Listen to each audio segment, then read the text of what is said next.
Hi,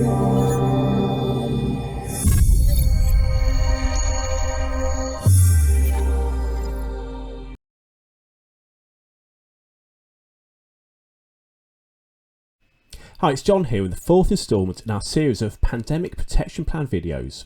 The series is designed to help you and your business survive, stabilise and strengthen during the coronavirus crisis. The past few videos I've talked about helping your business survive the coronavirus lockdown, but now I'm going to move on to stabilising your business. And today, in the fourth video, I'm going to talk about working remotely. Now, working remotely isn't the norm for most businesses, so the adjustment might have been tough. Now, thankfully, technology these days does really help with alternative arrangements for meetings, calls, and for getting the work done. But it is hard to communicate with each other. For me, gone are the days of the team popping into my office to ask a question, or 5, which sometimes does have its benefit for me, but you can't forget that softer side of it. People can feel isolated and indeed remote. So make sure you keep in touch and make them feel part of the team. Now, our team has been working remotely for quite a while really, but never all of us at the same time.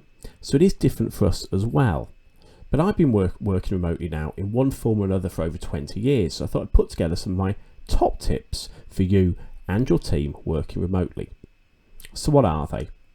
Well, the first one is making sure that you have the right infrastructure. For example, when you were used to working with 2 screens in the office, it really does kind of hit your efficiency if you have to go back to only using one. So we sent all the team home with their laptops, their spare monitors, the extra screen, and the stands to put the monitors on so they can set up properly. We also offered to let them take their office chairs home. I mean, I'm set up nicely here. I have an office table I'm working at. I have the big chair. I've got 2 screens. I'm looking at the camera on one. I've got a big one up there. And it effectively mirrors my setup in the office. So I've got no excuses at all. But you also do need the right software. I mean, where possible, cloud software is great. You can all be looking at the same screen at the same time. Obviously, for us as accountants, we use Xero and QuickBooks for our accounts, and we've had the benefit of that for a number of years now. There are plenty of systems out there that really can help remote working, keeping on top of workflows as well, and CRM systems. So research the ones that are right for your business and provide training to your staff on them as well if you're going to use them. Not everyone is going to be a tech wizard straight away, and some never will be. So provide easy to understand guides for completed basic functions in the software. For example, we've been using Zoom for video meetings for a few years now, but to be honest, not all of the team have set up a meeting before. So it's just that kind of simple thing of, because you do it yourself or a number of the team have, it's just remembering actually showing the others and putting together little guides for them of how to actually set up a Zoom meeting. The other thing with the infrastructure is don't forget your phones. Make sure they're on divert. It's no good having them ringing away in the office with nobody there to answer them. As well as actually have our main office phone is on divert to kind of reach my PA. We also have a call answering service who picks up any calls we do miss, and we have them normally to make sure we don't miss any calls, but particularly conscious now when it's being diverted to one person's mobile rather than us having about 10 lines in the office.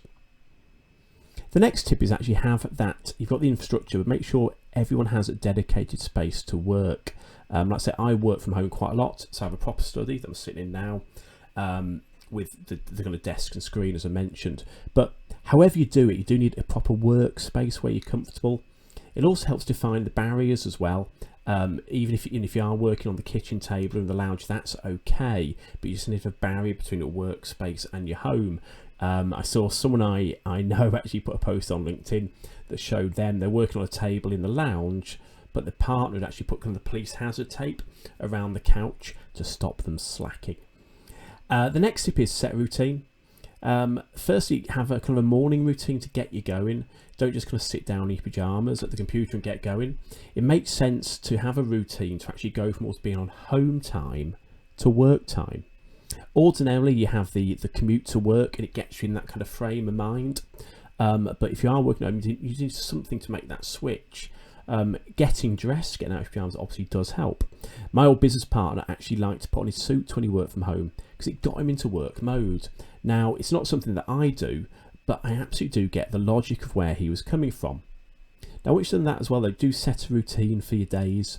It can be easy to kind of be all over the shop, getting out of bed late, working late and what have you, and flexibility is a good thing about working from home, but where possible it makes sense to stick to a routine, potentially like office hours, again, so you can actually also have a start and an end.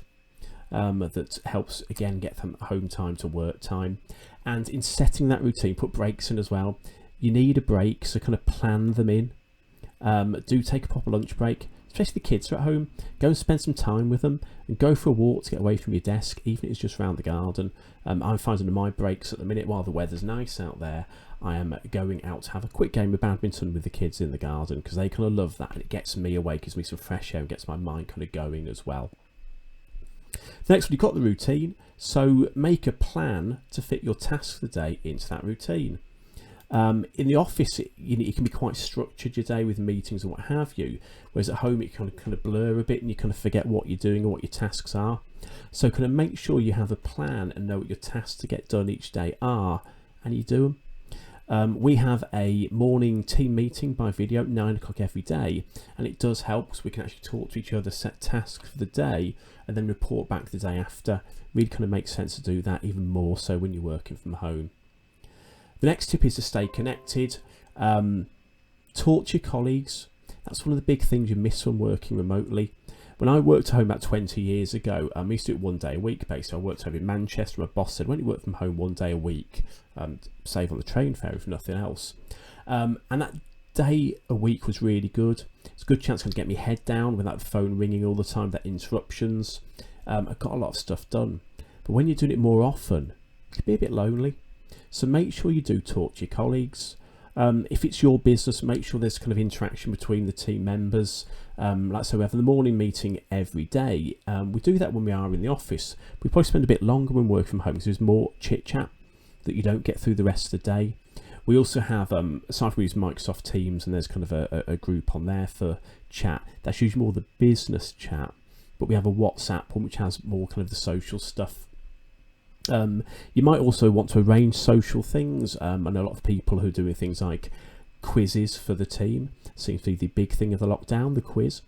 Or perhaps on a Friday afternoon, I know a couple of people who are stopping and actually having kind of a virtual beer together. So having a video conference where everyone actually has a beer or a glass of wine and just a little chat before the weekend. Because that interaction you really do miss when you're separate places. It's the casual little chat. Having to pick up the phone or do something does make it a bit harder. What I won't do though is go as far as one of my clients who has suggested a fancy dress day for their meetings.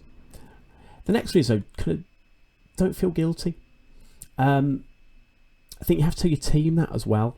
When you work from home, as long as you have your plan and your task, if you get those done, it's okay to do other things during your day.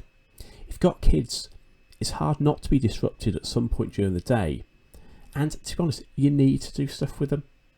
They need looking after too. So as part of your plan or routine, put in those breaks, do stuff with the kids. It might be that your kind of 9 to 5 office hours go on slightly longer because you're doing stuff in between, but let yourself do that. Let you and your team have some flexibility as long as the work is getting done. And I think at the end of the day as well, the last one is you need a routine to get you back out of work mode and into home mode.